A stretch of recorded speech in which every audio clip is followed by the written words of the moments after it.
Hello everyone, this is Balaji. Market எப்படி முடிஞ்சிருக்குன்னு பார்ப்போம். ஒரு பெரிய கம்பேக் கொடுத்துருக்கு. இந்த ட்ரம்ப்போட ஷாக் அந்த ஸ்டேட்மெண்ட்லேருந்து ஒரு பெரிய செல்லிங் இருந்தது அந்த டைமில். அந்த டைம் செல்லிங்கிறது ஒரு தற்காலிகமானதாக தான் இருக்கும்ன்றது நம்ம ஆல்ரெடி பேசிகிட்டு இருந்தோம்.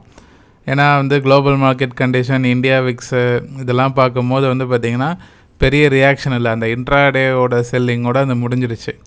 ஒரு சைடு அந்த எஸ்கலேஷன் கண்டினியூவாக நடந்துட்டு தான் இருக்குது. இப்போ நான் ரெக்கார்ட் பண்ணுறக்கு டைம் வரைக்குமே, இப்போது இன்றைக்கி வரைக்குமே பார்த்திங்கன்னா கம்ப்ளீட்டாக அந்த எஸ்கலேஷன் போயிட்டே தான் இருக்குது. ஓகேவா? ஆனால் மார்க்கெட் அதுக்கு ரியாக்ட் பண்ணல அப்படின்றது தான் உண்மை.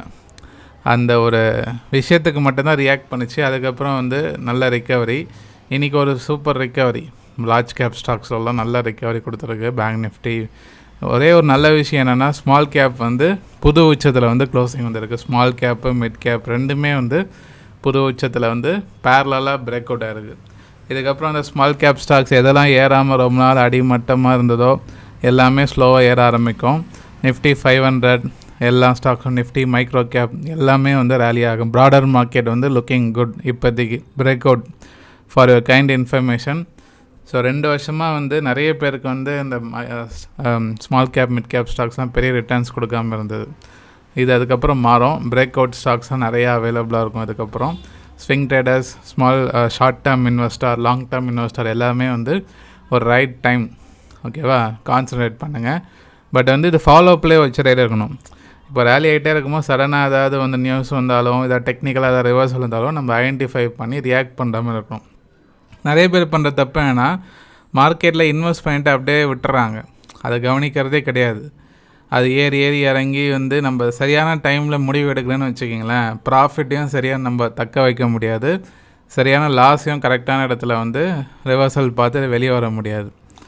ஸோ அது அந்த காலத்தில் சொல்லுவாங்க, நீங்கள் இன்வெஸ்ட் பண்ணிட்டு மறந்துடுங்க. ஆனால் இப்போ இருக்க காம்படேட்டிவ் வேர்ல்டில் சர்வை பண்ணுறது ரொம்ப கஷ்டம். ஒரு ஸ்டாக், ஒரு கம்பெனி, அந்த இண்டஸ்ட்ரியில் அந்த ஸ்டாக் அன்சர்டனிட்டிக்குள்ளே ரொம்ப அதிகமாக இருக்குது. அதனால் நம்ம மறந்துட்டு விடுற மாதிரி இப்போ இருக்க ஸ்டாக் மார்க்கெட், இந்தியன் ஸ்டாக் மார்க்கெட்டும் சரி, வேர்ல்டு வைடாக எதுவுமே கிடையாது. 1008 நியூஸு, நிறைய கான்ஃப்ளிக்ட்டு, ஏதாவது ஒன்று வந்துக்கிட்டே இருக்கும். நம்ம அலர்ட்டாக, நீங்கள் ஸ்டாக் மார்க்கெட்டில் இன்வெஸ்ட் பண்ணுறீங்கன்னா ஒன்று டைரெக்ட் இன்வெஸ்ட்மெண்ட் பண்ணுறதா இருந்தால் அலர்ட்டாக இருங்க. ஸோ அலர்ட்டானா அட்லீஸ்ட் ஒரு லாங் டேர்ம் இன்வெஸ்டராக மந்த்லி ஒன்ஸ், வீக்லி ஒன்ஸ் உங்கள் போர்ட்ஃபோலியோ ரிவ்யூ பண்ணுற அளவுக்கு நீங்கள் அவைலபிளாக இருக்கணும். இல்லை எனக்கு டைம் இல்லை அப்படின்னு நினச்சிங்கன்னா better you can go for mutual fund investment. Okay, right. நிஃப்டியை பொறுத்த வரைக்கும் பார்த்தீங்கன்னா அகெயின் 24,200 க்ளோசிங் வச்சுருக்காங்க.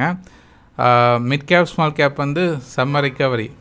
ஆனால் நிஃப்டி பார்த்திங்கன்னா நேற்று பெரிய ரிக்கவரி இல்லாமல் இருந்தது. இன்றைக்கி நல்ல ரிக்கவரி. கிட்டத்தட்ட அந்த விழுந்த இடத்துலேருந்து அந்த selling candle again previous high பக்கத்தில் போயிருக்குன்றது ஒரு குட் திங்காக பார்க்கலாம்.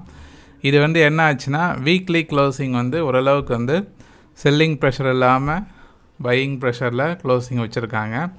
ஸோ இதனால் என்ன பாலாஜினா, அடுத்த வாரம் அந்த சென்டிமெண்ட் ஸ்டார்டிங் சினாரியோ பாசிட்டிவாக இருக்கிறதுக்கான வாய்ப்பு ரொம்ப அதிகம். இவ்வளோ நாள் விழுந்துடும் கவலைப்பட்டுருந்தோம்ல, அந்த பிரச்சனை இப்போ இல்லை. திருப்பி அது இங்கே வந்தாலும் நான் அன்றைக்கே சொல்லியிருந்தேன், மார்க்கெட் இந்த 23,800 பக்கத்தில் வந்தால் க்ளோசிங் வந்திருக்கு. இங்கேருந்து கூட பவுன்ஸ் ஆகலாம், சப்போர்ட் ஏரியா. ஏன்னா அதுக்கு முன்னாடி சப்போர்ட்டாக எடுத்துருக்கு அப்படின்னு சொல்லியிருந்தேன். அதே மாதிரி தான் பவுன்ஸ் ஆகி திருப்பி ட்ரேட் ஆகி க்ளோசிங் வச்சுருக்காங்க. ஸோ ஃப்ரீ ஃபால் ஜோனில் இல்லை, லிமிட்டட் டவுன் சைட் தான். இப்போ ரிக்கவரி ஆகிருக்கு. ஒன்லி திங் ஏன்னா அந்த ப்ரீவியஸாக உடைக்கணும். இப்போ மேலே போச்சுன்னா 24,500 தான் ரெசிஸ்டன்ஸாக அப்கமிங் டேஸில் ஆக்ட் ஆகும். இதை ஸ்ட்ராங்காக பிரேக் அவுட் ஆகிடுச்சுன்னா எனக்கு தெரிஞ்சு அதுக்கப்புறம் பெரிய ரெசிஸ்டன்ஸ் இல்லை. ஏன்னா இந்த டேர்னிங் பாயிண்ட் தான் ரொம்ப இம்பார்ட்டன்ட் டேர்னிங் பாயிண்ட்டாக நான் சொல்லியிருந்தேன். 24,600 பக்கத்தில். அதை இது செகண்ட் அட்டெம்ப்ட் எடுக்க போகுது. ஃபஸ்ட் அட்டெம்ப்ட் எடுத்து தான் ஃபாலோ ஆயிடுச்சு. செகண்ட் அட்டெம்ப்ட் அப்கமிங் டேஸில் எடுத்து பிரேக் அவுட் ஆச்சுன்னா, already mid cap small gap ரெண்டுமே அப் ட்ரெண்டில் இருக்கும்போது நிஃப்டியும் ஒரு அப் ட்ரெண்டுக்குரிய சாத்தியக்கூறு, அதாவது என்ன சொல்கிறது, ஆல் டைம் ஹை நோக்கி போகிறதுக்கான வாய்ப்பு அதிகமாக இருக்கும்.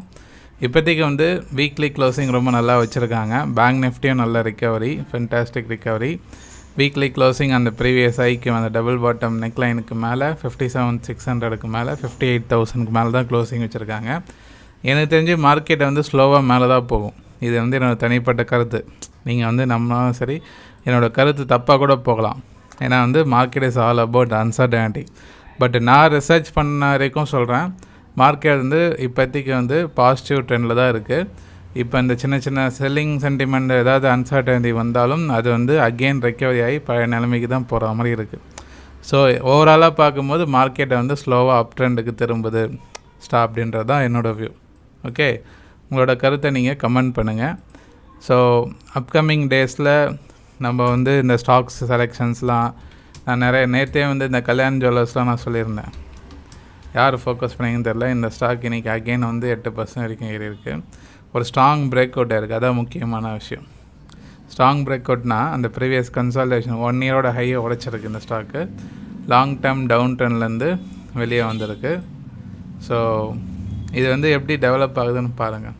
இது கம்ப்ளீட்டாக அப் ட்ரெண்ட் ஆகுறது 527 கிராஸ் ஆனால் தான் அப் ட்ரெண்ட் ஆகும்.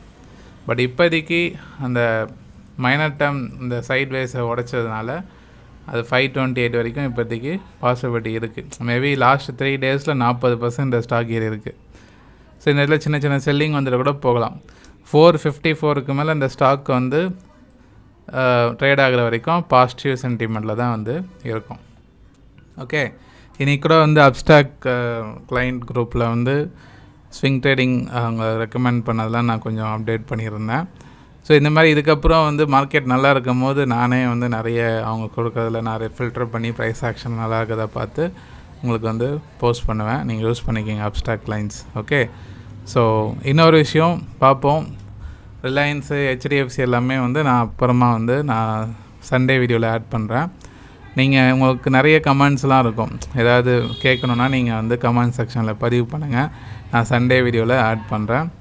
ஸோ மார்க்கெட் கண்டிஷன் வந்து எப்படி அணுகிறதுன்றது நீங்கள் பார்த்துருப்பீங்கன்னு நினைக்கிறேன். அந்த ட்ரம்ப்போட ஸ்டேட்மெண்ட் வந்த உடனே அவ்வளோதான் மார்க்கெட் முடிஞ்சிருச்சு அப்படின்ற மாதிரி எல்லா யூடியூபர்ஸு எல்லாருமே வந்து பேச ஆரம்பித்தாங்க. பட் வந்து அதை வந்து எப்படி அணுகணும், அதுக்குன்னு சில ப்ராபர்ட்டி இருக்குன்றது வந்து நம்ம சேனல் தான் வந்து அதை வந்து ஸ்ட்ராங்காக வந்து சொல்லிகிட்டே இருந்தோம். மார்க்கெட் ரெக்கவரி ஆச்சு, அகெயின் மேலே போச்சு, இப்போ வந்து அப் ட்ரெண்டுக்கு ஒரு சாத்தியக்கூறு மாதிரி வந்து தெரியுது. ஸோ இந்த டெக்னிக்கல் அப்ரோச்சுன்றது ரொம்ப இம்பார்ட்டன்ட். ப்ரைஸ் ஆக்ஷன் நாலேஜ் ரொம்ப முக்கியம் மார்க்கெட்டில். ஸோ அது வந்து கற்றுக்குங்க. நம்ம வந்து எவ்ரி மந்த் வந்து ப்ரைஸ் ஆக்ஷன் செஷன்ஸ் ஆன்லைன் வெபினாரில் எடுத்துகிட்ருக்கோம். ஸோ இந்த மந்த் ஜூலை மந்த்துக்கான செஷன்ஸ் வந்து அடுத்த வாரத்துலேருந்து ஸ்டார்ட் ஆகுது பேட்ச்சு.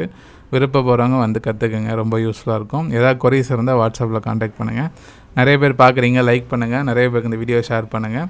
டிஎன்ஏ டெலகிராம் குரூப் இருக்குது, டிஸ்கிரிப்ஷன் லிங்க் இருக்குது, செக் பண்ணி ஜாயின் பண்ணிக்கிங்க. மிக்க நன்றி நண்பர்களே.